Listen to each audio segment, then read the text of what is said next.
You shot the pilot before it got on the air. Probably a year.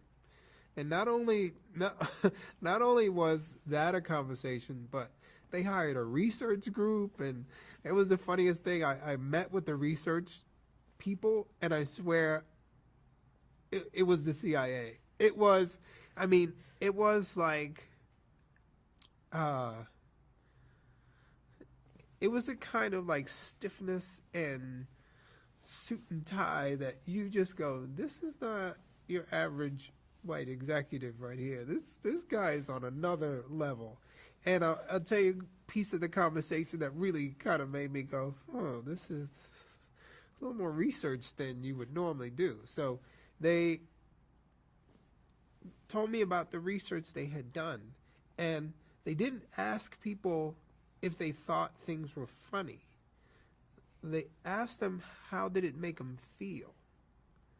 I was like, wow. And then they asked me some questions, and they asked me, so what do you think the show is? What do you think? Like, they wanted to know my feelings about the show, and I said, I think the show is fresh and it's new. I think it's revolutionary. And they said, what do you mean revolutionary?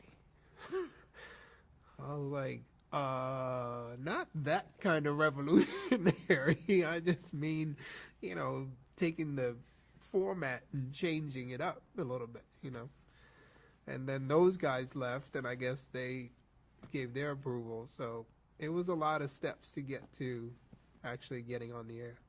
And so that initial comment when they first got you to sign on of, we want you to do what you want to do. Yeah.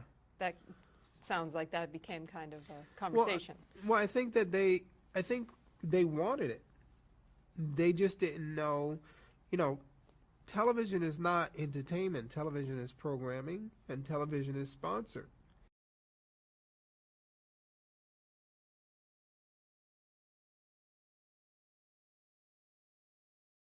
And so the creative people can be in love with something, but if their sponsors don't feel comfortable with being associated with something, or the government standards and practice is not comfortable, then it's not getting on the air.